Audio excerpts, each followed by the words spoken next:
پیشرفت و ترقیات و فتح و نصرت ملت تاجیک ملت فرهنگی حمایت مردم و ثبات مهمترین امکانات در 4 فصل سال برای سیر و سیاحت، صنعتی و کشاورزی آزمون‌های جمهوریوی، راهنمای جامعه خانه امید تاجیکان دنیا. تاجیکستانی آزاد و صاحب اختیار.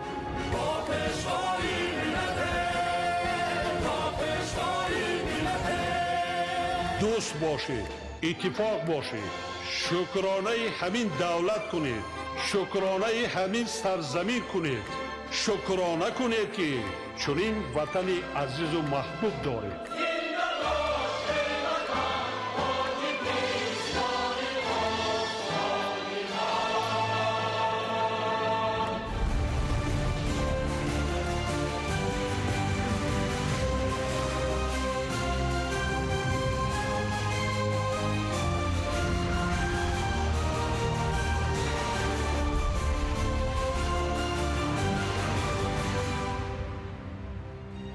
ассалому алайкум бинандаҳои гиромӣ.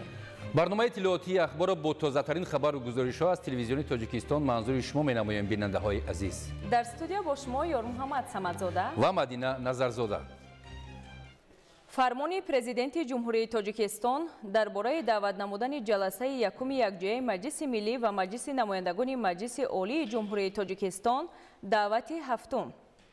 мутобиқи моддаи 52 Конститутсияи ҷумҳурии Тоҷикистон ва моддаи 9 Қонуни Конститутсионии ҷумҳурии Тоҷикистон дар бораи Маҷлиси олии ҷумҳурии Тоҷикистон фармон медиҳам.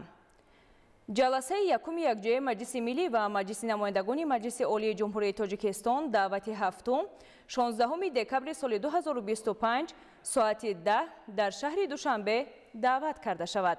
президенти ҷумҳурии Тоҷикистон Эмомалӣ Раҳмон, шаҳри Душанбе 26 ноябри соли 2025.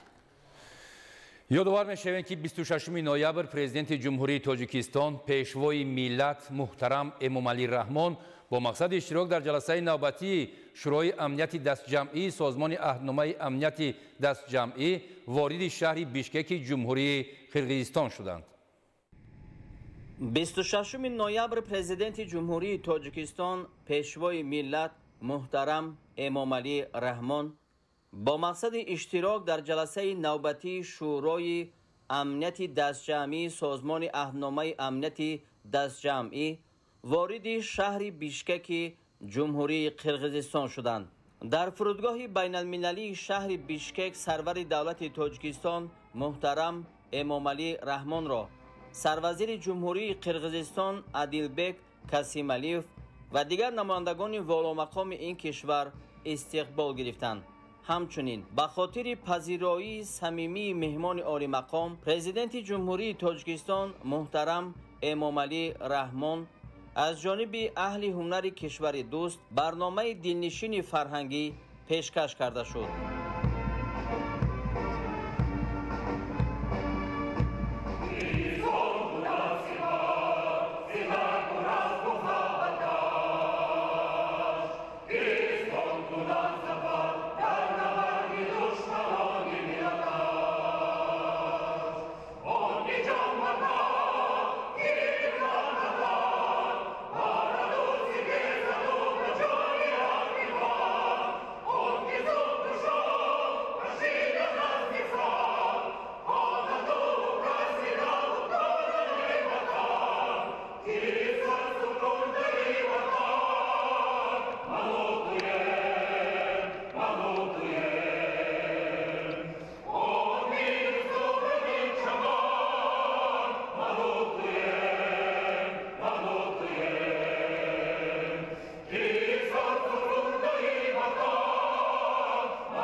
بیستهفتم نوامبر در شهر بیشکک جمهوری قرقیزستان پرزیدنت جمهوری تاجیکستان پیشوای ملت محترم эмомалӣ раҳмон дар нишасти навбатии шӯрои амнияти дастҷамъии созмони аҳдномаи амнияти дастҷамъӣ иштирок ва суханронӣ намуданд.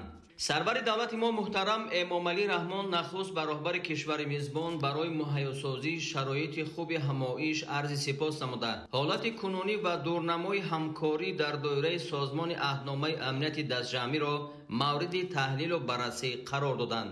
зимнан зикр гардид ки созмони аҳдномаи амнияти дастҷамъӣ дар низоми амнияти минтақавӣ нақши муҳим бозида кафили амну субот ва тақвияти имкониятҳои мудофиавии кишварҳои минтақа мебошад. тоҷикистон ки дар сафи пеши самти ҷанубии мудофиаи дастҷамъӣ қарор дорад, ба талошҳо барои тақвияти субот ва таъмини амният дар минтақаи масъулияти созмон дар Осиёи марказӣ таваҷҷӯҳи доимӣ дорад, таъкид намуданд президенти ҷумҳурии Тоҷикистон муҳтарам Эмомалӣ Раҳмон. сарвари давлати Тоҷикистон авзои байналмилалиро мураккабу душвор пешгӯишаванда арзёбӣ намуда, аз тадбирҳои муштараки рӯзномаи нишасти шӯрои амнияти дастҷамъӣ аз ҷумла санадҳои барои қабул пешниҳодшуда пуштимонӣ намуданд. аз ҷумла таъкид гардид ки Тоҷикистон қабули нақшаи рушди ҳамкории ҳарбии давлатҳои аъзои созмони аҳдномаи амнияти дастҷамъиро барои солҳои 2026-2030 дастгирӣ менамояд. қабули қарор дар бораи тасдиқи стратегияи зидди мухаддаротии давлатҳои аъзои созмони аҳдномаи амнияти дастҷамъӣ барои солҳои 2026-2030 низ аз ҷониби сарвари давлати мо дастгирӣ ёфт. зимнан дарёфти роҳҳои ҳамкорӣ миёни созмони аҳдномаи амнияти дастҷамъӣ ва маркази зидди мухаддаротии созмони ҳамкории Шанхай ки дар шаҳри Душанбе таъсис меёбад ба мақсад мувофиқ дониста шуд. муҳтарам Эмомалӣ Раҳмон ҳамчунин аз барномаи ҳадафманди байнидавлатии созмони аҳдномаи амнияти дастҷамъӣ барои таҳкими сарҳади Тоҷикистону Афғонистон ки қаблан қабул шуда буд, бо арзи сипос ёдовар шуда, ҳамзамон изҳори умед намуданд ки татбиқи самарабахши он таъмин хоҳад шуд. президенти кишвари мо аҳамияти таъсиси маркази аксуламалҳои башардӯстонаи созмони аҳдномаи амнияти дастҷамъӣ дар Тоҷикистонро таъкид намуда, изҳори бовар намуданд ки ин масъала аз ҷониби кишварҳои аъзо дастгирӣ хоҳад ёфт. муҳтарам Эмомалӣ Раҳмон ба масоили вобаста ба таҳдиду хатарҳои ҷаҳони имрӯза чун терроризму экстремизм, гардиши ғайруқонунии маводи мухаддир ва ҷиноятҳои созмонёфтаи фаромиллӣ таваҷҷӯҳи зиёд зоҳир намуданд. дар ин робита сарвари давлати мо бо ёдоварӣ аз истифодаи фазои маҷозӣ аз ҷумла зеҳни сунъӣ аз ҷониби сохторҳои террористию ифротӣ бар зарурати табодули маълумоти фаврӣ ва идораи ин хатарҳо бо технологияҳои нави рақамӣ таъкид намуданд. дар фароварди сухан президенти ҷумҳурии Тоҷикистон муҳтарам Эмомалӣ Раҳмон изҳори бовар намуданд ки қарорҳои дар ин ҳамоиш қабулшаванда ба таҳким ва рушди ҳамкории минбаъдаи кишварҳои аъзои созмон мусоидати фаъол хоҳад намуд. дар ҷанбасти ҳамоиш аз ҷониби сарвари давлатҳои аъзои созмони аҳдномаи амнияти дастҷамъӣ як зумра санадҳои нави муҳим ба имзо расид. дар ҳошияи ҷаласаи навбатии шӯрои амнияти дастҷамъӣ созмони аҳдномаи амнияти дастҷамъӣ дар шаҳри Бишкек президенти ҷумҳурии Тоҷикистон пешвои миллат муҳтарам Эмомалӣ Раҳмон бо президенти Федератсияи Русия муҳтарам Владимир Путин мулоқот намуданд. дар вохӯрӣ масоили вобаста ба ҳамкории гуногун ҷанбаи ду кишвар баррасӣ шуд. Уважаемый Эмомалӣ Шарипович, очень рад вас можете на полях нашего мероприятия по линии ОДКБ отдельно с вами встретиться, тоже поговорить по дальнейшему развитию наших двусторонних связей. В целом у нас все проходит по нашим планам, скоординированным между нами еще в ходе моего визита. Хочу вас поблагодарить еще раз за радушный прием в Таджикистане. Все движется, правительство работает по всем приоритетным направлениям. Товарооборот у нас подрастает, что самое главное. Ну и по вопросам региональной безопасности мы с вами тоже в постоянном контакте. Понимаем, что происходит на ваших границах. Наши специальные службы, министерства, силовые министерства тоже работают друг с другом. Ну, конечно, было бы грех не воспользоваться возможностью встретиться и переговорить с глазу на глаз по всем вопросам, которые представляют особый интерес как для Таджикистана, так и для России. Уважаемый Владимир Владимирович, большое спасибо за возможности нашей встречи. Наши двусторонние отношения развиваются по нарастающим. Товарооборот увеличивается по сравнению с прошлым годом почти на 20%. Нерешенные какие-то вопросы между нашими странами не существуют. Все идет по плану.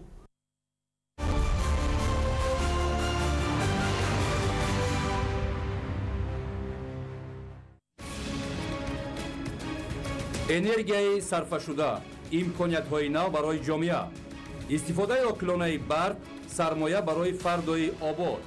корҳои фаҳмондадиҳӣ дар кишвар миёни аҳолӣ шеваи дигар дорад. ҳунарманди сол, эътирофи санъат ва заҳмати эҷодӣ. дар кишвар даври ниҳоии ҳунарманди сол натиҷагирӣ карда шуд. рушди чорводорӣ пояи амнияти озуқаворист. дар шаҳри ваҳдат бо мақсади рушди соҳа фестивали чорводорӣ баргузор шуд. малах таҳдид ба ҳосил, мубориза бо он ҳифзи замин ва ҳосил аст. дар ноҳияи хӯросон ҷиҳати пешгирии хуруҷи он тадбирҳо аз имрӯз андешида мешаванд. пайдоиши малах бармаҳал муайян карда шуда чораҳои пешгирикунанда гузаронда шавад. шарҳи ин ва дигар хабарҳо дар нашри муфассали барномаи иттилоотии ахбор. имрӯз таҳти раёсати раиси маҷлиси намояндагони маҷлиси олии ҷумҳурии тоҷикистон Файзалӣ Идизода ҷаласаи навбатии иҷлосияи дуюми маҷлиси намояндагони маҷлиси олии ҷумҳурии тоҷикистон давати ҳафтум баргузор гардид.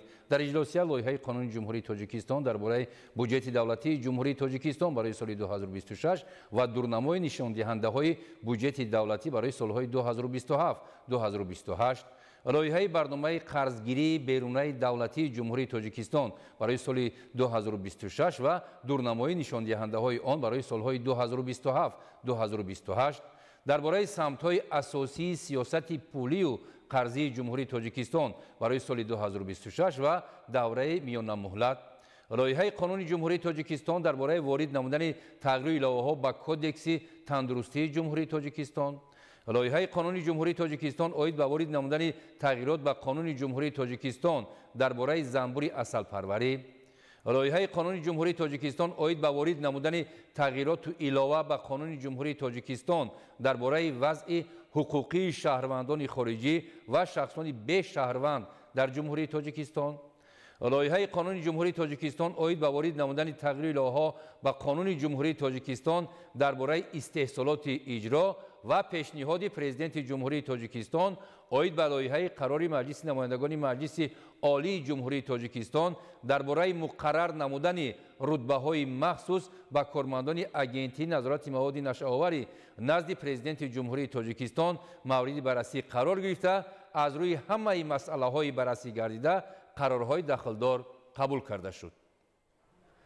ғолибони озмуни ҷумҳуриявии ҳунарманди сол 2025 муайян гардид. озмуни мазкур бо мақсади рушди фаъолияти ҳунармандӣ, ҳифз ва нигаҳдории мероси ғайримоддии фарҳангӣ, тарбияи ҳисси зебоипарастӣ, эҳёи анъанаҳои аҷдодӣ ва оммавӣ, гардонидани суннатҳои беҳтарини ҳунарҳои мардумӣ, муаррифии намудҳои гуногуни маҳсулоти ҳунармандӣ ва дастгирию ҳавасмандгардонии ҳунармандон роҳандозӣ гардидааст. гузориши аҳлидини Шаҳобиддин ва Фарҳод Холмазода дар ин хусус. ғолибони даври ҷумҳуриявии озмуни ҳунарманди сол 2025 муайян гардид. Аюб Назирзода аз зумраи иштирокчиёни озмуни ҷумҳуриявии ҳунарманди сол аст, ки дар номинатсияи корсозӣ ҷойи аввалро ишғол намудааст. барои ғолиб омадан дар ин озмун ӯ 50 навъ намудҳои кордро ба намоиш гузоштааст.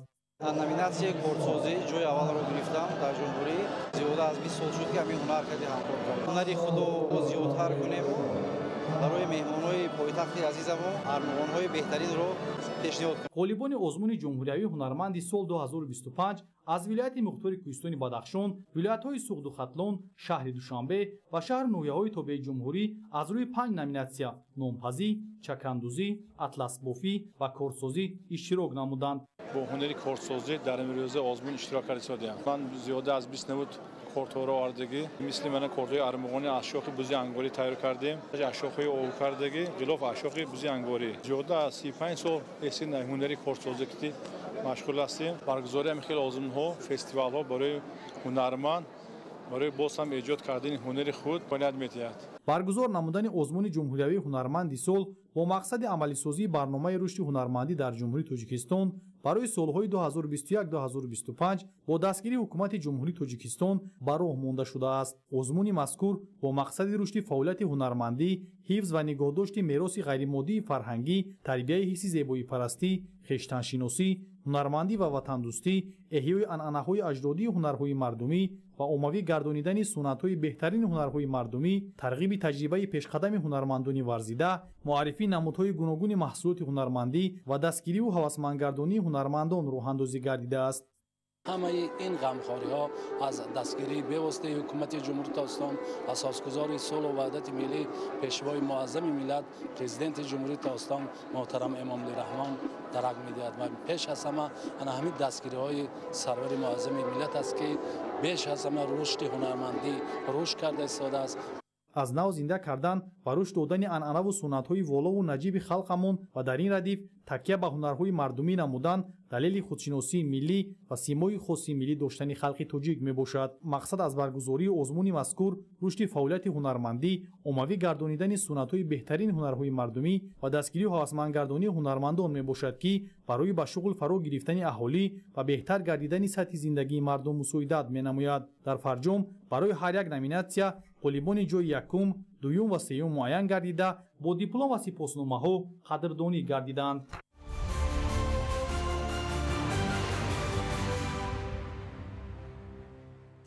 таваҷҷӯҳ ба рушди самти чорводорӣ омили асосии таъмини бозори истеъмолӣ бо маҳсулоти гӯштӣ ва ширӣ дар мамлакат ба ҳисоб меравад. дар шаҳри ваҳдат бо ширкати хоҷагиҳои чорвопарварии шаҳру ноҳияҳои тобеи ҷумҳурӣ фестивал намоиш ва фурӯши чорвои зотӣ доир карда шуд. гузориши хабарнигорони мо дар ин хусус. фестивал намоиш ва фурӯши чорвои зотӣ бо ибтикори вазорати кишоварзии ҷумҳурии Тоҷикистон ва иштироки хоҷагиҳои чорводорӣ дар шаҳри ваҳдат гузаронида шуд. дар фестивал намоиши чорвои зотӣ доир намуда масъулони соҳа ва чорвопарварони шаҳру ноҳияҳои тобеи марказ аз ҷумла шаҳри Турсунзода, Ҳисор, Ваҳдат ва ноҳияҳои Варзобу Шаҳринав, Файзобод, Нуробод, Рашту Тоҷикобод, чорвои калон, гӯсфанду буз, аспу паррандаро пешниҳод намуданд. ташкилу баргузории фестивал намоиш ва фурӯши чорвои зотӣ дар заминаи дастгириҳои пайвастаи ҳукумати ҷумҳурии Тоҷикистон ҷиҳати рушди соҳаи чорводорӣ дар мамлакат арзёбӣ гардида иброз карда шуд ки айни замон дар Тоҷикистон 2,867,833 сар чорвои калони шохдор мавҷуд мебошад. дар ҷумҳурӣ саршумори модагов то ба имрӯз 1,520,593 сар, чорвои майда 7,455,250 сар, асп 94,441 сар ва қутос 31,452 сарро ташкил менамояд. рушди соҳаи чорводорӣ аз нигоҳубин, хӯронидан ва зиёд намудани насли он вобаста мебошад. таҳлилҳои оморӣ нишон медиҳанд ки саршумори чорво нисбат ба ҳамин давраи соли 2024 6% ва ё 146,8 ҳазор сар зиёд гардидааст. барои ноил гардидан ба ҳадафи аслӣ дастрасии аҳолӣ бо ғизои хушсифат аз ҷумла гӯшт ва шири аълосифат масъулони соҳа ва чорводоронро зарур аст ки тавассути ворид намудани чорвои зотӣ ба мамлакат насли беҳтарини чорворо нигоҳубин ва парвариш намуда бо ин васила саршумори чорвои зотиро дар саросари кишвар зиёд намоянд. маҳаки асосии фестивал намоиш ва фурӯши чорвои зотӣ дар шаҳру ноҳияҳои мамлакат марҳила ба марҳила гузаронида мешавад. гузариш аз шумора ба сифат маҳсуб ёфта масъулони шаҳру ноҳияҳо ва чорвопарваронро зарур аст ки бештар чорвои калони шохдор ва майдаи хушзод ва аълосифатро парвариш намуда бо ин васила дар татбиқи амалии стратегияи миллии рушди ҷумҳурии Тоҷикистон барои давраи то соли 2030 таъмини амнияти озуқаворӣ ва дастрасии аҳолӣ бо ғизои хушсифат саҳми арзанда гузоранд. масъулони фестивал намоиш чорвои пешниҳод намудаи масъулон ва чорвопарварони шаҳру ноҳияҳои тобеи ҷумҳуриро баҳогузорӣ намуда ба беҳтарин чорвопарварон ва масъулони мақомоти иҷроии ҳокимияти давлатӣ шаҳру ноҳияҳои ширкатварзида бо ифтихорномаи вазорати кишоварзии ҷумҳурии Тоҷикистон сарфароз намуданд.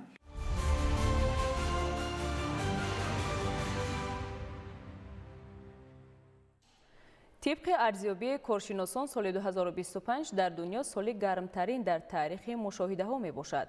با معلومات سازمان جهانی آب و هواشناسی در آسیا حرارت هوا تقریباً 2 برابر زودتر گرم می شود که باعث افزایش حادثه های شدید آب و هوا و خسارات وزنین به اقتصادیات، اکوسیستم ها و ساکنان منطقه می گردد. در اروپا نیز این گونه حالت مشاهده می شود، زیرا بنا به اطلاع این سازمان سال روان گرمترین سال رکوردی در اروپا به قید گرفته شده بود که حرارت بلند در منطقه های مرکزی، شرقی و جنوب و شرقی به مشاهده رسیدند. شرح بیشتر موضوع در گزارش جهانگیر سفرعلی زاده.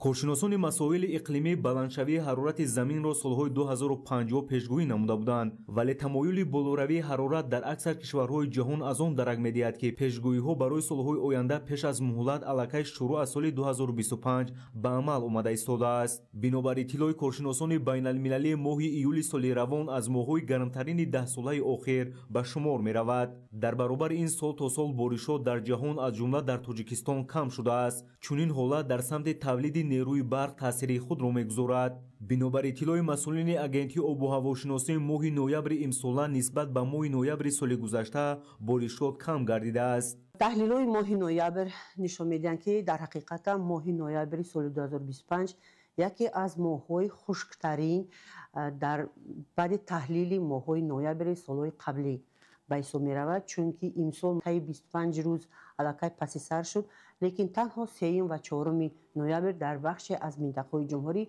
بردن بارشات حتی به برق گذاشتن آن در منطقه‌هایی که از 1000 متر از سطح برجاگی شدگی، یعنی که به برق گذاشتن آن نیست بقیه گرفته شدگی بود. ولی بعد روزهای 3 و 4 دیگر در قسم زیاد جمهوری هوا کم‌ابر بی بارش بود و تنها داخل شوی چنگ و غبار از منطقه های گوناگون، یعنی که از جنوب از شمال غرب به حدود جمهوری ما داخل گردید و روزهای نزدیک نیز باز چنین وضع هوا تا آخر ماه دوام خواهد داد و قریب بارشات با همین در ماه نوامبر نخواهد برید. طبق اطلاع агентии آب و هواشناسی کمیته حفظ محیط زیست نزد حکومت جمهوری تاجیکستان طی چند روز آینده در جمهوری به عمل آمدن خاکباریش در نظر است. طبق پیشگویی تا آخر ماه نوامبر در جمهوری بارشات پیشگویی کرده نمیشد و احتمالیت بردن بارشات در دهه یکم ماه دکبر پیشگویی کرده میشد و عمیق‌تر اگر از روی مدل های جهانی اگر ما نگاه کنیم بعد 7 دکبر در جمهوری نوسور گردن هوا احتمالیت بردن آن در قسمت‌های کوهی و احتمال است که 8 9 و بعداً اگر جریان اتمسفری تغییر نیابند چنین احتمالیت و بردن آنها از احتمال دونست. در وادی اساساً اوزیرا باران پیشگویی کرده می شود، قسمت های کوهی گزارش باران ببر یا خودی برف پیشگویی کرده می شود، چون که در قسمت های کوهی علاقه حرارت هوا از 1 تا 6 درجه خنک تا به مرکز، در ولایت سور علاقه از 3 تا 8 درجه خنک، در غرب بدخشان باشد تا 10 درجه خنک، بلندگوهای ولایت بدخشان باشد تا 25 درجه هوا سرد است. بنابراین در این منطقه ها در نتیجه حرکت کردن سیکلون تنها برف خواهد بارید.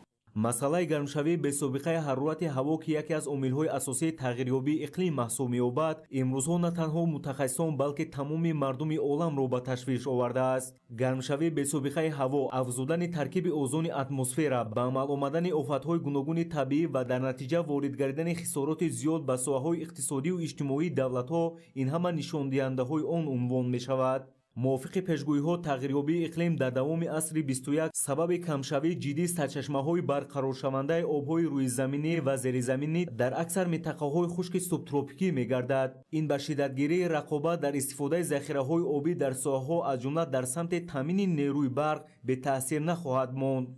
در بسیار منطقه‌ها تغییریابی رژه بارشات یا آبشوی با سرعت پریخو به دیگرگونشوی سیستم‌های هیدرولوژی آورده به مقدار و صفت ذخیره‌های آبی تأثیر می‌رساند.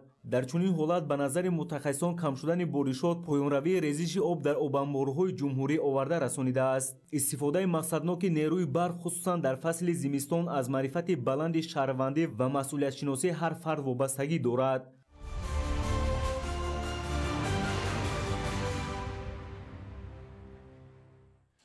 расидан ба истиқлоли энергетикӣ ва дар ин замина таъмини рушди устувори иқтисоди миллӣ яке аз ҳадафҳои муҳиму стратегии ҳукумати ҷумҳурии Тоҷикистон аст, ки зина ба зина бо бунёду фаъолсозии иқтидорҳои хурду бузурги гидроэнергетикӣ ва шабакаҳои тақсимоти барқ татбиқ мегардад.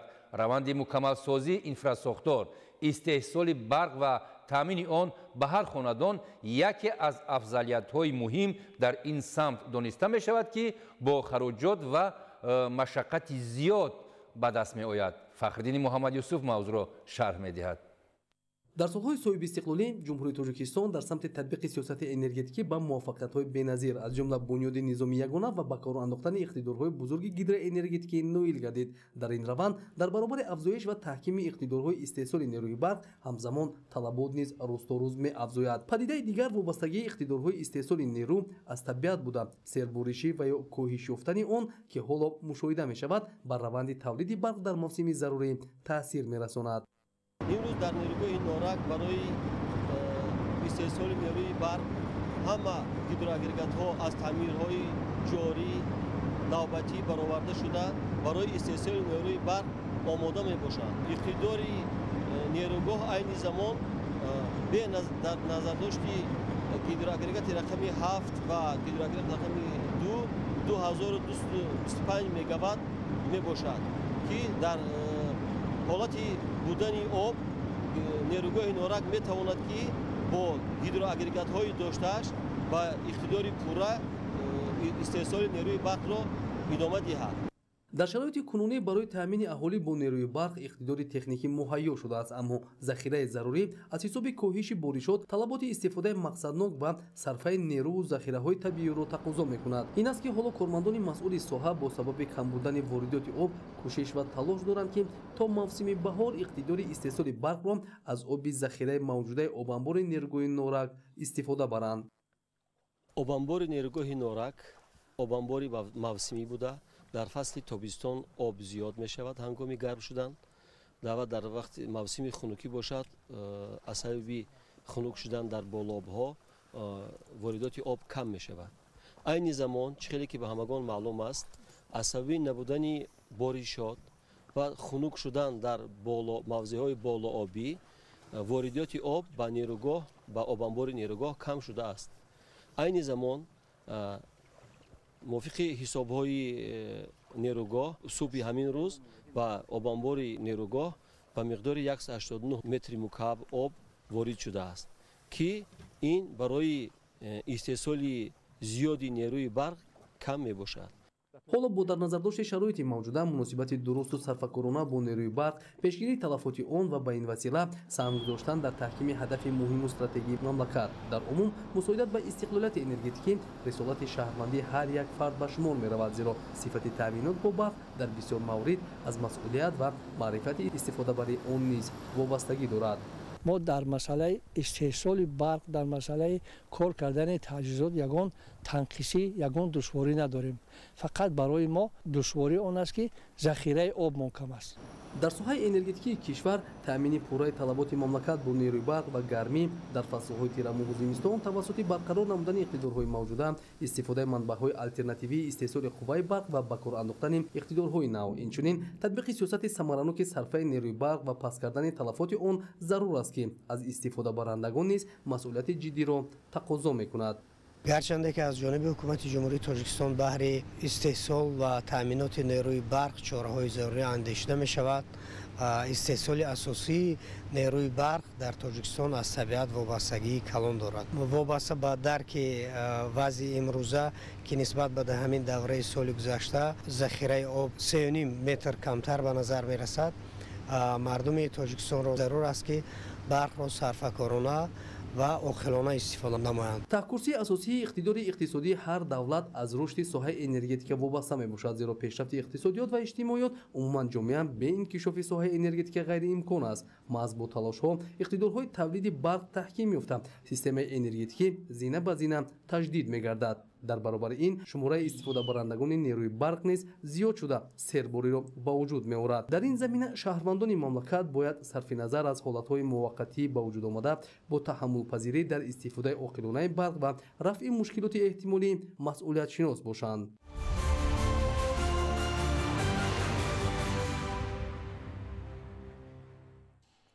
استفاده مقصدناک نیروی برق برای هر یک عائله و جامعه عامل مهم در تامین حیات آسایشته و رشد استوار به حساب می رود. نیروی برق نه تنها برای اجرای کارهای روزمره ضرور است، بلکه نقش کلیدی در پیشبرد اقتصادیات، بهداشت صفت زندگی شهروندان و رشد صنعتی دارد. ادامه موضوع در پیشنهاد همکاران ما. айни ҳол дар қаламрави вилоят 13 нерӯгоҳи обӣ, 4 нерӯгоҳи офтобӣ ва дар доираи лоиҳаи электрификатсияи деҳот сохмони нерӯгоҳҳои обию барқӣ ва бодӣ идома доранд. баъди қабул гардидани қонуни ҷумҳурии Тоҷикистон дар бораи ворид намудани иловаҳо ба кодекси ҷиноятии ҷумҳурии Тоҷикистон вобаста ба истифодаи ғайриқонунии нерӯи барқ, кормандони мақомоти ҳифзи ҳуқуқи вилоят ва ширкати Помир Энерҷи саъю талоши зиёдтарро ба харҷ дода, дар вилоят 9% талафоти барқ кам шуда. доздии барқ вақтҳои охир ба қайд гирифта нашудааст. ҳар як амал ва ё кирдоре ки ба амнияти энергетикии кишвар дахолат мекунад ва ё қонунгузории кишварро дар самти истифодаи нерӯи барқ халалдор менамояд, сазовори ҷавобгарии ҷиддӣ маҳсуб мешавад. мутаассифона солҳои охир истифодаи ғайримақсаднок ва бемайлони нерӯи барқ аз ҷониби шаҳрвандони ҷумҳурии Тоҷикистон зарурат ба он оварда расонид ки дар қонунгузории кишвар оид ба истифодаи қувваи барқ тағйиру иловаҳо ворид карда шуда дар самти ҷавобгарии ҳуқуқӣ, яъне ҷавобгарии маъмурӣ ва ҷавобгарии ҷиноятӣ меъёрҳои нав ба қонунгузорӣ илова карда шуд. ҷиҳати кам кардани талафоти қувваи барқ, масъулони соҳаи ширкати барқии пайваста чорандешӣ намуда аз солҳои аввали фаъолият таъминоти муштариёнро бо таҷҳизоти замонавии ченкунии сарфиёти барқ зери назорати қатъӣ қарор дода, дар миқёси вилоят зиёда аз 37948 ҳисобкунакҳои нави электронӣ васл карда шуданд. чунин тарзи кор имконият фароҳам овард ки ҳодисаи истифодаи ғайриқонунии қувваи барқ аз тарафи муштариён пешгирӣ карда шуда ба коҳиш додани сатҳи талафоти қувваи барқ мусоидат намояд. самти дигари пешгирӣ аз талафоти барқ ин ҷорӣ намудани системаи билингӣ дар ширкати Помир Энерҷи мебошад. тибқи нақша одатан аз санаи якуми ҳар моҳ аз ҷониби нозирони барқ тариқи паксо нишондодҳо ба системаи билингии маркази ширкат ворид мегарданд ва ҳамзамон тариқи SMS паёмак ба муштариён расонда мешаванд. муштарӣ бояд дар муддати 15 рӯзи баъди гирифтани ҳисобварақа маблағи истифодаи якмоҳаи қувваи барқро пардохт намояд. тибқи тағйироти нав ки ба қонуни ҷумҳурии Тоҷикистон дар бораи ворид намудани иловаҳо ба кодекси ҷиноятии ҷумҳурии Тоҷикистон аз 15 апрели соли 2025 қабул гардидааст, ба кодекси ҷиноятии ҷумҳурии Тоҷикистон моддаи навбатии махсус, яъне моддаи 253 иловаи 1 вайрон кардани қоида ва меъёрҳои истифодаи қувваи барқ илова карда шуд. мувофиқи ин модда агар аз берун дахолат намудан ба таҷҳизоти ҳисоби барқӣ ва тағйир додани он бо мақсади насупоридани маблағи истифодаи қувваи барқ, инчунин истифодаи қувваи барқ бепайвасткунӣ ба таҷҳизоти ҳисоби барқӣ агар чунин кирдор дар давоми 1 соли пас аз татбиқи ҷазои маъмурӣ содир шуда бошад, бо ҷарима ба андозаи аз 365 то 547 нишондиҳанда барои ҳисобҳо ё маҳрум сохтан аз озодӣ ҷазо дода мешавад. ҳамин тариқ дар қисмати дуздии барқ ворид намудани тағйирот ба кодекси ҷиноятии ҷумҳурии Тоҷикистон ва муқаррар намудани ҷавобгарии ҷиноятӣ барои истифодаи ғайриқонунии қувваи барқ амали саривақтӣ ва зарурӣ мебошад ки ба ҳифзи манфиатҳои давлат ва ҷомеа равона мешуд. истифодаи дурусту оқилонаи нерӯи барқ, сарфакорӣ, роҳ надодан ба ҳолатҳои коррупсионӣ, ҷорӣ намудани таҷҳизоти каммасраф дар хонаҳои истиқоматӣ, пардохти саривақтии барқи истифодашуда, иваз намудани ноқилу трансформаторҳои фарсудаву кӯҳна ва дигар паҳлӯҳои вобаста ба нерӯи барқ мавзӯи навбатии кормандони мақомоти прокуратураи шаҳри Истаравшан зимни гузаронидани чорабинии ташвиқотию маърифатӣ гардид. ин навбат кормандони мақомоти прокуратураи шаҳри Истаравшан дар ҷамъияти саҳомии пӯшидаи Обизулол ва ҷамоати деҳоти нофароҷи шаҳри Истаравшан суҳбату вохӯриҳои судманд доир намуданд. таъкид доштанд ки яке аз дастовардҳое ки ба рушди бемайлони соҳаҳои хоҷагии халқ таъсири мусбат мегузорад, ин пешрафти самти энергетика дар ҷумҳурии Тоҷикистон ба шумор меравад. аз ин лиҳоз ҳар як сокини бофарҳанги кишварро зарур аст ки дар самти истифодаи пурмаҳсули нерӯи барқ, роҳ надодан ба сарфи беҳудаи барқ, саривақт пардохт намудани маблағи барқи истифодашуда, даст кашидан аз техникаҳои худсохти сермасраф, ивази ноқилҳои фарсуда, фаҳмондадиҳӣ ба аъзои хонавода оид ба маърифати дурусти истифодаи барқ ва дигар масъалаҳое ки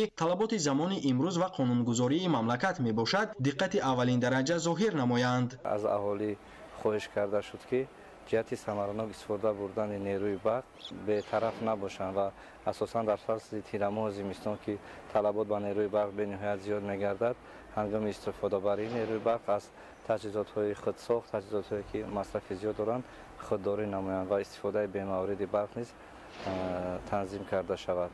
натиҷаи мулоқоту вохӯриҳо бо сокинон ва чорабиниҳои мақомоти прокуратураи шаҳри Истаравшан аст ки имрӯзҳо талафоти нерӯи барқ коҳиш ёфта, сатҳи қоидавайронкуниҳо дар ин самт паст гардидааст. бо ин мақсад мақомоти прокуратураи шаҳри Истаравшан суҳбатҳои судмандро дар 22 кумитаи маҳалла ва 10 ҷамоати деҳоти Истаравшан ба таври доимӣ ба роҳ монда, ҳамзамон бо усули хона ба хона варақаҳои иттилоотӣ дастрас менамоянд.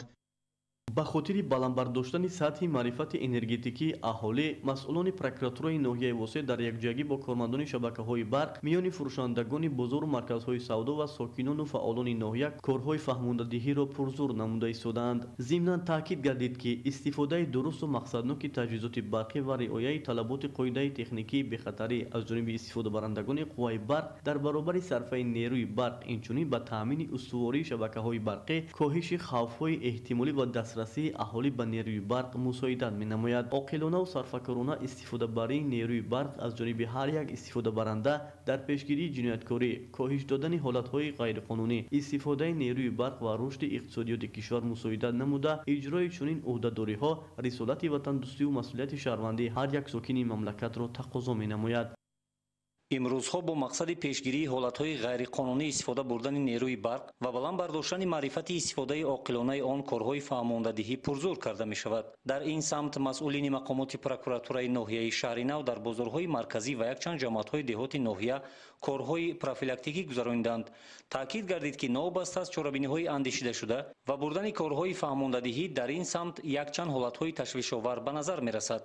аз он ҷумла ҳолатҳои дуздии қувваи барқ, тасарруфи маблағҳои соҳа, ғайриқонунӣ аз эътибор соқит кардани қарздории муштариён, беасос иваз кардани ҳисобкунакҳои барқӣ, аз нишондоди воқеӣ кам нишон додани ҳаҷми қарздории муштарӣ, сохтакорона омода намудани санадҳои қоидавайронкунӣ, худсарона пайваст шудан ба хатҳои шабакаҳои барқӣ ва дигар ҳолатҳои қонуншиканӣ ба як ҳодисаи муқаррарӣ табдил ёфтааст.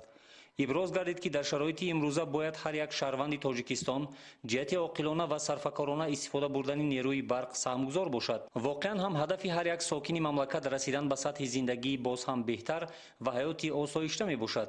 барои амалӣ шудани ин ҳадаф бояд ҳар яки мо пеш аз ҳама бо ҳисси баланди масъулиятшиносӣ дар самти истифодаи нерӯи барқ ҷиддӣ муносибат намоем, зеро ҳукумати мамлакат рушди соҳаи энергетикии кишварро роҳи асосии расидан ба ҳадафҳои созандаву бунёдкорона ҳисобида, аз шаҳрвандон маърифати баланди риояи сарфаву сариштакории нерӯи барқро тақозо менамояд. дар сурати сари вақт пардохт намудани ҳаққи истифодаи барқ ва истифода бурдани дастгоҳҳои камасрафи барқӣ, мо метавонем дар таъмини кори муназзами энергетикии мамлакат ва беҳтар гардидани вазъи таъминоти нерӯи барқ мусоидат намоем.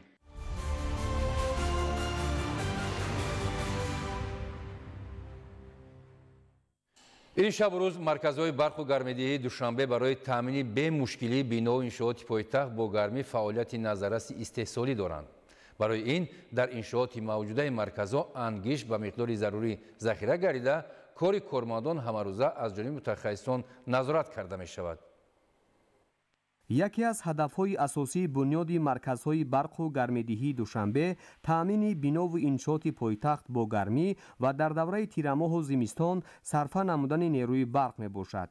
ин шабу рӯз кормандони марказ талош доранд ки бо истифода аз шароити мусоиди корӣ фаъолиятро дар иншооти амалкунанда беҳтару хубтар ба роҳ монанд. назорати доимии кормандон дар иншооти энергетикӣ, таъмини бехатарӣ ва анҷоми корҳои фаҳмондадиҳӣ ба онҳо яке аз самтҳои асосии фаъолияти Кумитаи ҷумҳуриявии Иттифоқи касабаи кормандони энергетикаи Тоҷикистон мебошад. зимни баргузории чорабинӣ оид ба ҳифзи меҳнат ва бехатарии техникӣ, иштирокдорон таъкид намуданд ки ҳифзи меҳнат, дастгирии кормандон ва таъмини бехатарии техникии онҳо бояд ҳамеша дар маркази таваҷҷӯҳи масъулони Кумитаи ҷумҳуриявии Иттифоқи касабаи кормандони энергетикаи Тоҷикистон қарор дошта бошад. зеро фаъолияти кормандону мутахассисони соҳа ва ҳифзи саломатии онҳо барои таъмини бемушкилии нерӯи барқ ва гармӣ муҳим мебошад.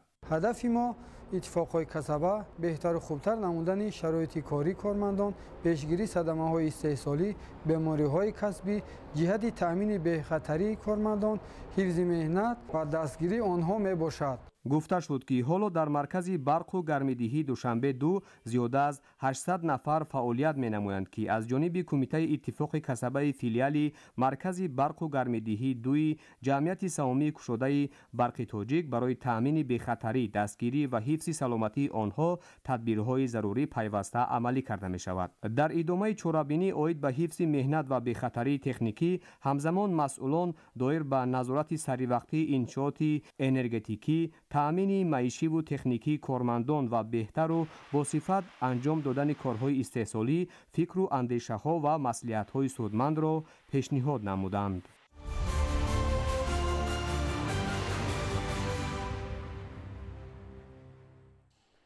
талаботи солонаи аҳолӣ ва муассисаҳои иҷтимоию иқтисодии тоҷикистон ба ангишт 2,2 миллион тоннаро ташкил медиҳад. корхонаҳои истихроҷи ангишти тоҷикистон имрӯз иқтидори аз ин ҳам бештар истеҳсол намудани ангиштро доро мебошанд. то имрӯз дар ҷумҳурӣ зиёда аз 2 миллиону 500 ҳазор тонна ангишт истеҳсол гардида ба муассисаҳои иҷтимоию иқтисодӣ таъмин карда шуд. тафсилоти бештар дар гузориши ҳамкорони мо. ангишт яке аз сарватҳои табиӣ ба шумор рафта, захираи воқеии он дар тоҷикистон тақрибан аз 4,5 миллиард то 7 миллиард тоннаро ташкил медиҳад. ин шабу рӯз кормандони муҳандисиву техникӣ талош намуда истоданд ки бо истифода аз техникаву механизмҳои пуриқтидор корҳои қабаткушоии рӯизаминӣ ва корҳои истихроҷи ангишти зеризаминиро бо сифати баланд ба анҷом расонида, бо ин восита ҳаҷми истеҳсолро афзоиш диҳанд. соли шашум аст ки бо дастгирии ҳукумати ҷумҳурии тоҷикистон ҷиҳати бо нархи арзон дастрас кардани ангишти хушсифати ватанӣ ба аҳолӣ ва бемушкилӣ сипарӣ намудани давраи сардиҳо ярмарка фурӯши ангишт дар тамоми шаҳру ноҳияҳои кишвар ташкил карда мешавад. то имрӯз бо дастури сарвари давлат муҳтарам эмомалӣ раҳмон аз ҷониби вазорати саноат ва технологияҳои нав ва корхонаи воҳиди давлатии ангишти тоҷик беш аз 2500 тонна ангишт аз корхонаҳои ватанӣ ба шаҳру ноҳияҳои вилояти суғду бадахшон интиқол дода шуд ва дар идомаи ҳамин иқдом имрӯз беш аз 50 мошини пур аз ангишт омода ва ба шаҳру ноҳияҳои вилояти хатлон дастрас гардид. нархи 1 килограмм ангишт дар ярмаркаи мазкур 80 дирҳамро дар бар мегирад ки ин нисбати нархи бозор як баробар арзонтар аст. дар маҷмӯъ аз ҷониби зиёда аз 10 корхонаи ватанӣ аз ҷумла ҷамъияти саҳомии пӯшидаи комбинати металлургии тоҷик, корхонаи фаръии шахтаи фонягъноб, ҷамъияти дорои масъулияти маҳдуди вена ва дигар корхонаҳои ватанӣ зиёда аз 1500 тонна ангишт ба шаҳрҳои бохтар, кӯлоб, ноҳияҳои данғара ва восе дастрас гардид. дар ярмаркаи имрӯза ҷамъияти дорои масъулияти маҳдуди вена иборат аз 6 мошини боркаш, дар он 130 тонна ангишти хушсифат пешкаши вилояти хатлон мегардонад.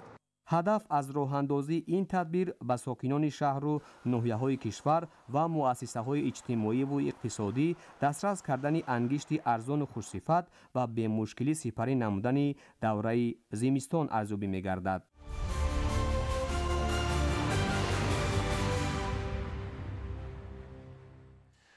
дар доираи ҳамкориҳои судмати дуҷониба миёни ҷумҳурии тоҷикистон ва ҷумҳурии исломии эрон ва тарғиби рушди сайёҳии дохиливу хориҷӣ хатсайри нави ҳавоии душанбе кеш душанбе ба фаъолият шурӯъ намуд. гузориши ҳамкорони мо дар ин хусус. дар маросими кушодашавии хатсайри нави ҳавоӣ миёни киш душанбе киш намояндагони фурудгоҳи байналмилалии душанбе, агентии авиатсияи гражданӣ назди ҳукумати ҷумҳурии тоҷикистон, ширкати фрайт тиҷи ва сайёҳони ватаниву хориҷӣ иштирок доштанд. зимни чорабинӣ иброз гардид парвози ҳавоӣ миёни ҷазираи киш ва душанбе минбаъд ҳар рӯзи панҷшанбе ба роҳ монда мешавад ки кушодани чунин хатсайраҳои сайёҳӣ миёни ҷумҳурии тоҷикистон ва ҷумҳурии исломии эрон нишонаи тақвияти муносибатҳои дӯстона миёни тоҷикистону эрон аст.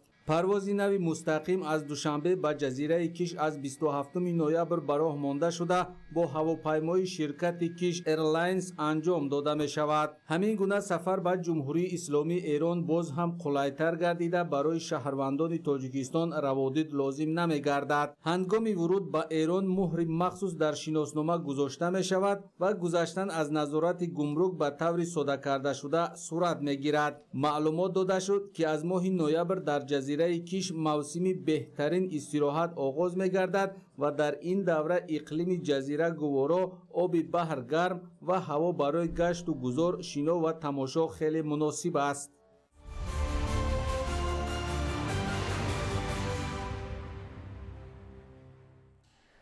در دوره استقبال از جشن 35 سالگی استقلالیت دولتی جمهوری تاجیکستان در شهر کلوب کارهای سازندگی و بنیادکاری روز از روز وسعت یافته انشاءات جشنی مورد استفاده قرار داده می شوند.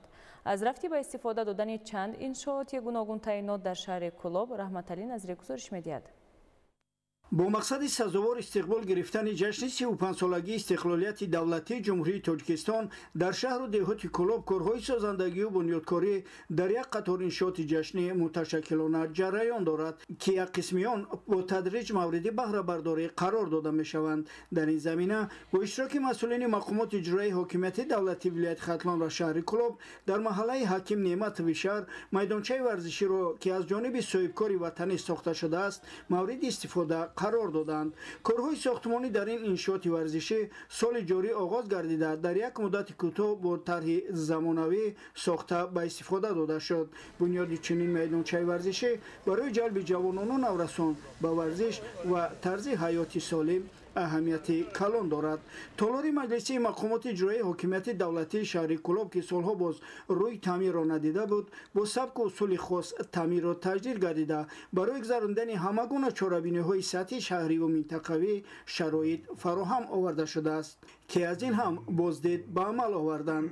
در اینجا از دستاورد و موفقیت‌های مؤسسه‌های تعلیمی عالی و میانه کسبی شهر و هنرهای مردمی که به معرض تماشا گذاشته شده بود دیدن نمودند. ضمن بازدید مسئولین ولایت با فعالان شهر و دیگر کارمندان واخری نموده آنها را به مهنت صادقانه به نفع دولت و ملت، بهتر نمودن سطح و صفت زندگی مردم، جلب نورسان و جوانان به دانش اندوزی و انتخاب کسب و هنر هدایت نمودند. ضمناً اطلاع داده شد که تعمیر و از نوسازی بینای مجلسگاه مقامات اجرایی در دایره تجلیل از جشن 35 سالگی استقلال دولتی جمهوری تاجیکستان عملی گردیده در رفت کارهای ساختمانی زیاد از 30 نفر ساختمانچیان محلی به جای کار و معاش خوب تامین گردیدند. آشخانه و مرکز خدمت رسانی سیوالی از انشاءات دیگری بود که در محله جمعه علی شهر مورد استفاده قرار داده شد.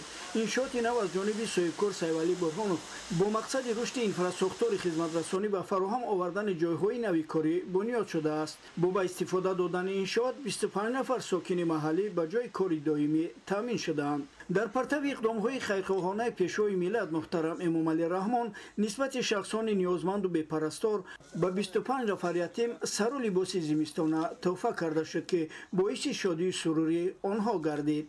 در ادامه مسئولین مقامات اجرایی حاکمیت دولتی ولایت ختلان و شهر کلوب در جمعیت دارای مسئولیتش محدود طلوع سفید اف واقع در دهه آبشاران با خواجگیداران و راهبران خواجگی‌های دهقانی صحبت و واخری انجام داده به اهل زحمت جهت اجرای دورنمای استحصال پخته اظهار سپاس و منتداری نمودند. گفتن به مورد است که کشاورزان و اهل زحمت شهر کلوب بهر تامین اجرای دستور و سپارش‌های پرزیدنت مملکت محترم امام علی رحمان عاید به رشد منبع ساحه پخته‌کاری، استفاده قاعده‌های معاصر اگروتکنیکی و کشت تخمه‌های خوش صفت و سرحاصل در آینده نیز تدبیرهای ضروری را روی دست می‌گیرند. امسال از پخته‌زارهای شهر حاصل فراوان پخته آینده شده دهقانان 6002 تن پخته جمع‌آوری نمودند که 100% نقشه دورنما را تشکیل می‌دهد. کشاورزان و خواجگی‌های پیشقدم در این روز از جانب مقامات اجرایی حاکمیت دولتی ولایت ختلان با تحفه‌های خاطره‌ای قدرشناسی کرده شدند. رحمت علی نظری، ایرج قربانعلی، شهر کلوب، اخبار.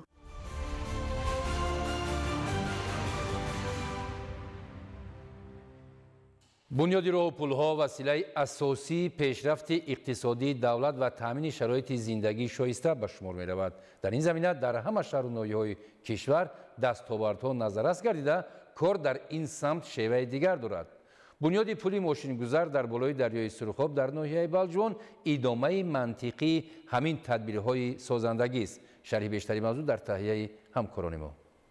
این لایحه انگوروی پل ماشینگذار است که بیش از 4 دهه ناحیه بلجوان را به شاهراه ماشینگرد دوشنبه خوالینگ پیوست میکند. پل مذکور با درازی 242 متر درازی ساخته شده، قابلیت وزن برداریش 15 تن پیش بینی شده است. در آغاز ساختمان پل مذکور مسئولین مقامات اجرایی حکومت دولتی ناحیه اشتراک نموده با لایحه و جریان اول کارشناس و با ساکنان و صاحبکاران محلی ملاقات نمودند. تاکید گردید که اجرای کارهای ساختمانی زیر نظارت متخصصان ساحه جریان گرفته بعد پورا بنیاد گردیدن پل ماشینگذار راهی دراز را برای اهالی دهه‌ها کوتاه و رفت و آمد ساکنان به دیگر منطقه آسان خواهد گشت.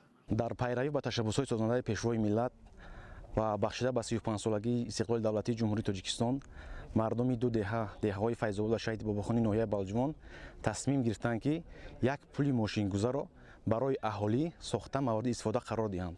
لایحه ما از 242 متر درازی، 3.5 متر پهنایی و 5 متر از سطح دریا بلند می باشد. برای اجرای کارهای ساختمانی تکنیک‌های ساحوی جلب گردیده، متخصصان با استفاده از آن کار را با صفت بلند به راه ماندند. ساکنان از چنین اقدام آبادگرانه خوشحال گردیده، مینت‌داری خویش را به تشبسکاران و حکومت مملکت بیان می‌دارند. طور اطلاع داده شد، کارهای ساحل مستحکم کنی در قطقط دریای سرخاب مرحله به مرحله صورت گرفته، در آینده برای پیشگیری از آفت‌های طبیعی از جمله سیل و آبخیزی مساعدت خواهد نمود. شاهزاده سمندر موسی نور محمد، ناحیه بلجوان، اخبار.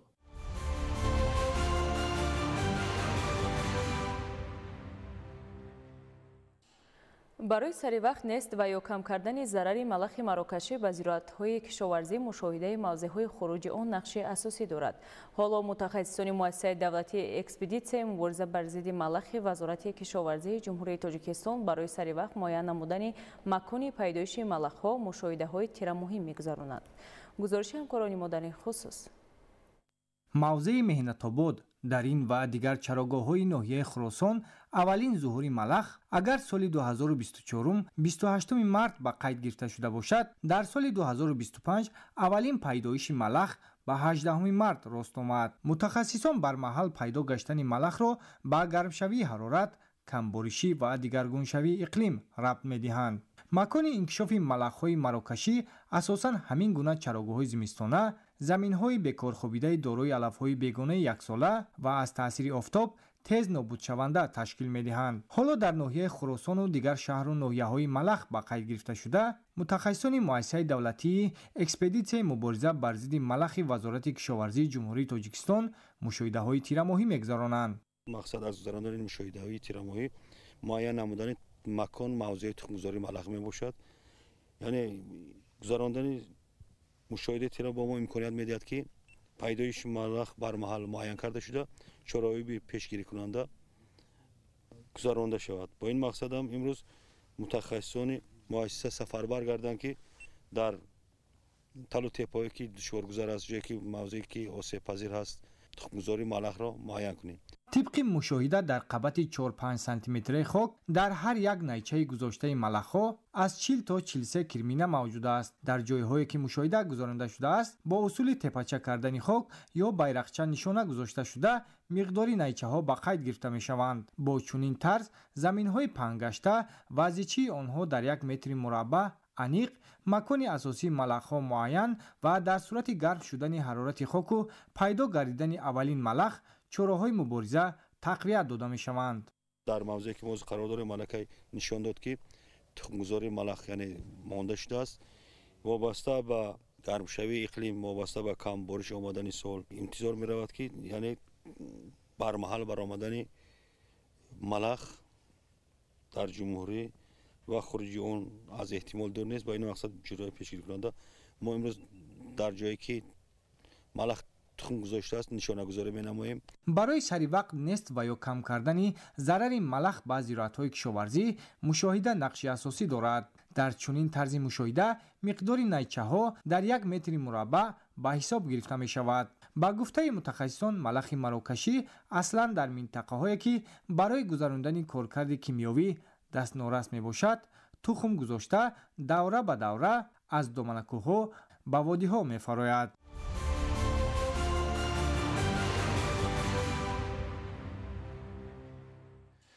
در ناحیه رشت کمپلکسی چرواداری به استفاده داده شد. انشاءات مذکور برای نگهداری 4000 سر مال میده با نظرداشت خدمترسانی به چروادارانی که به چراگاه‌های تابستانه می‌رود بنیاد شده است. گزارش همکاران ما ادامه بخش همین موضوع است. کمپلکس چرواداری در مساحتی زیاد از 1 هکتار برای نگهداری مال میده با نظرداشت خدمترسانی‌های بیطاری، نگهداری خوراک چروا و شرایط فربه‌کنی اینتنسیوی برای 5500 سر چروا پیش بینی شده است. انشاء در منطقه قبلا از یرج آسیب دیده طور ترهیزی شده است که به خطرهای احتمالی سیل و دیگر آفت‌های طبیعی در آینده مقاومت کرده تواند. در این ردیف شریکان رشد استفاده برندگان انشاءات را در تامین سیستم آگاهی پیشکی برای چرواداران از آفت‌های طبیعی دستگیری می‌کنند. از جمله آگاهی و توصیه‌ها عاید به تأخیر دادن حرکت چروا یا بازگشت از چراگاه موضع‌های بلندکوه برای پیشگیری تلفات چروا رسانیده می‌شود. این نمود خدمترسانی در همکاری با اجنسی آب و هواشناسی، کمیته حفظ محیط زیست، کمیته بخطری عضوخواری و وزارت کشاورزی عملی می‌گردد و نخستین تجربه نمونوی در تاجیکستان و کشورهای همسایه خواهد بود. مکان کمپلکس در گذرگاه جایگیر است که مال میده همساله از ولایت‌های ختلان و سوخت به سمت چراگاه‌های بهاری و تابستانه ناحیه‌های کوهستان حرکت می‌کند. کمپلکس چرواداری به جمعیت استفاده برندگان چراگاه قلعه سرخ وابسته شده، همزمان حجره مجلسگاه، جای خواب چوپان‌ها، آشخانه، داروخانه بیطاری و دیگر زیربناهای یاریرسان بنیاد شده است که همه این با مقصد رشد ساحه چرواداری و پیشگیری از کسلی‌های سیرایتی روانه شده است. در شفاف کمپلکس لایحه برقرارسازی 60 هکتار زمین برای نوهای مطابق گشته و بلندحاصل رستنی‌های چراگاهی، بوته‌های خوراکی و باغ تجربوی برای آموزش علمی و نشان دادن نمودهای مطابق شونده رستنی‌ها شنانیده می‌شود. این دستاورد همکاری میان شریکان رشد و حکومت جمهوری تاجیکستان را انعکاس نموده، آن قدم استوار در رشد ساحه چرواداری و دیگر پیشروی‌ها را در بر می‌گیرد.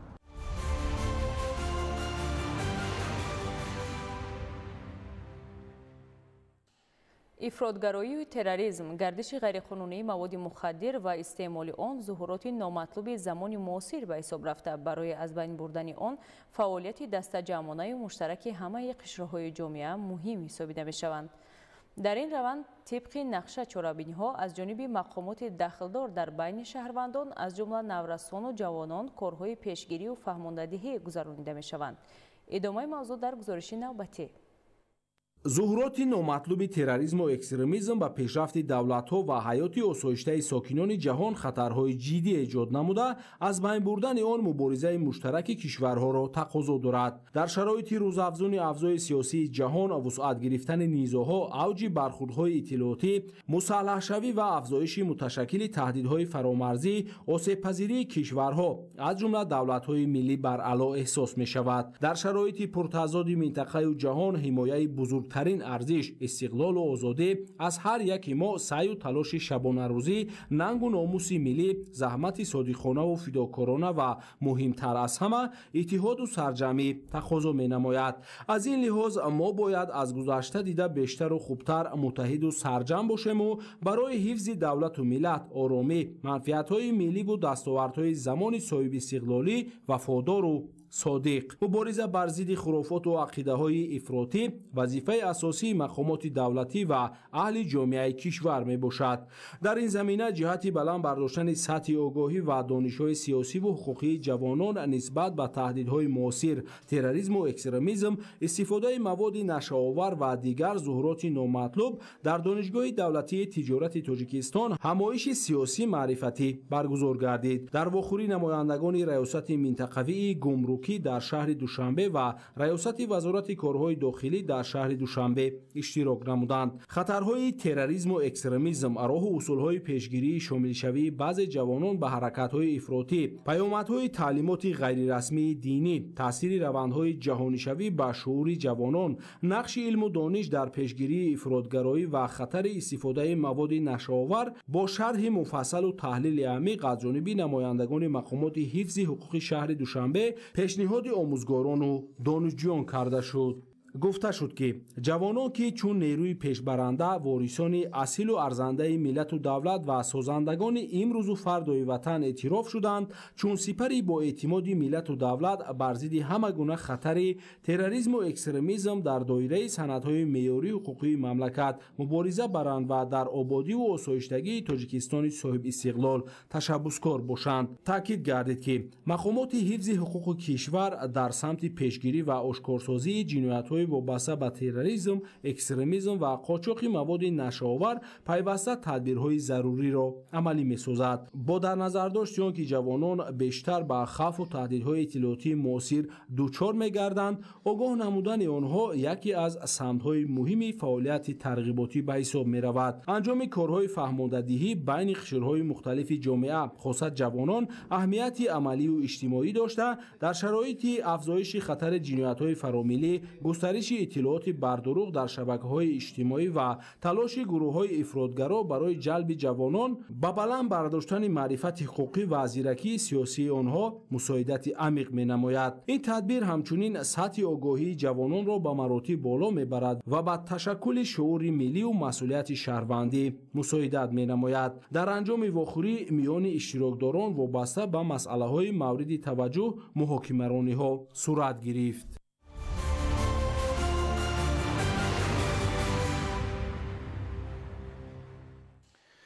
дар шаҳри душанбе бо tashabbusi кумитаи иҷроияи ҳаракати ваҳдати миллӣ ва эҳёи тоҷикистон таҳти унвони нақши маориф дар тарбияи насли ваҳдатсоз ҳамоиш баргузор гардид. таъкид шуд ки насли имрӯз ки барои савод ба касбу ҳунаромӯзӣ тамоми имконоти лозимаро дору мебошанд, бояд ҳамчунин мутахассисони соҳибтаҷриба ба воя расида дар рушди кишвар саҳми арзанда гузошта бошанд. гузориши ҳамкорони мо дар ин хусус. дар ҳамоиш ки таҳти унвони нақши маориф дар тарбияи насли ваҳдатсоз доир гардид, масъулини кумитаи иҷроияи ҳаракати ваҳдати миллӣ ва эҳёи тоҷикистон, кормандони касбу кори гуногун, омӯзгорону хонандагон ва волидайн иштирок намуданд. ба таъкиди иштирокчиёни чорабинӣ, омӯзгорон на танҳо таълим медиҳанд, балки бо ахлоқи накӯ шахсияти волои худ шогирдонро бо хират, одоби ҳамида, эҳтиром ба калонсолон ва ватандӯстиву меҳнатдӯстӣ ҳидоят мекунанд. ҳамзамон гуфта шуд ки нақши омӯзгор дар таълиму тарбияи насли навраз бениҳоят бузург аст. бинобар ин вазифаи асосии омӯзгор дар баробари омӯзондани илму дониш, инчунин омӯзондани адаб ва ҳидояту роҳнамоии шогирдон ба роҳи рост мебошад. иштирокчиёни ҳамоиш инчунин доир ба аҳамияти қабули Қонуни Ҷумҳурии Тоҷикистон дар бораи масъулияти падару модар дар таълиму тарбияи фарзанд ва нақши ҷомеа дар тарбияи насли навраз андешаронӣ намуданд. зикр шуд ки қонуни мазкур дар таълиму тарбияи маънавӣ, фарҳангӣ ва ҳуқуқии ҷомеа нақши муосир дорад. таълиму тарбияи наслҳои оиндасоз албатта вазифаи ҷонии падару модар, муассисаҳои таълимӣ ва давлат ба шумор меравад. масъулият доштан дар тарбияи фарзанд як эҳсоси махсусест ки дар рафтори волидайни бедордил ва ҳар шахс гузошта шудааст.